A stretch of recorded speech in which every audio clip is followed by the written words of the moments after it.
وحيا ابو النصر خد قدس يا حيوان.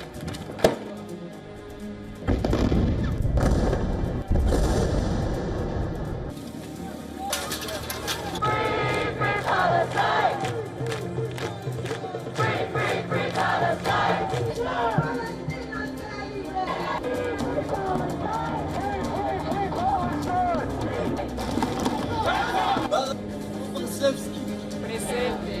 Dan Vili. Presente.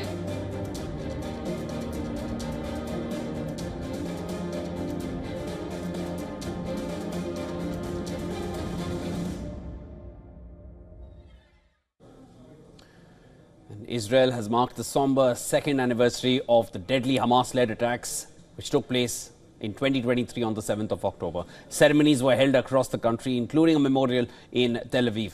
The ceremony was organized by victims' families as an important reminder of what happened on that day, and it was filled with emotion. Bereaved family members held photos of the hostages, both living and deceased. Among them was a banner bearing the face of Inbar Heyman, the last known female hostage whose body has not been returned. I think the world have some forgot what Israel and what I've been through on the 7th of October, and I think in this ceremony we echoing what happened to us on that day and what cruelty looks like. In southern Israel, the Nova Music Festival Memorial also drew crowds. Remember, it was here that over 370 young people were gunned down by Hamas militants. A candle vigil was also held in Dizengoff Square. More than 250 hostages were taken to Gaza when Hamas overwhelmed border defenses with a surprise assault.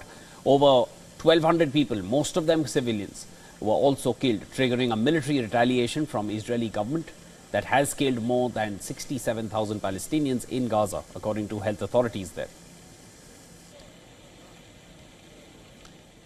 Israeli Prime Minister Netanyahu has vowed to press on to achieve all of the war's objectives in Gaza, including securing the release of hostages, eliminating Hamas rule and preventing any future threats from Gaza.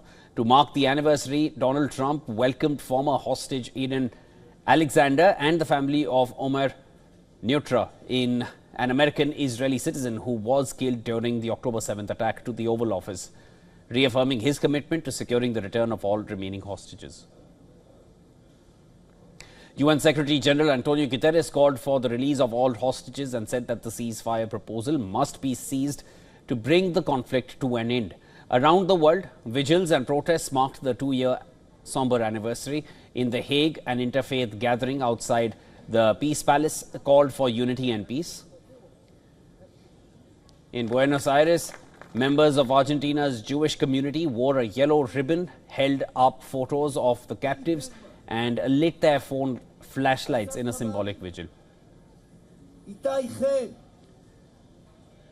Then in New York, pro-Palestinian supporters protested outside the News Corp headquarters to demand an end to Israel's offensive in Gaza.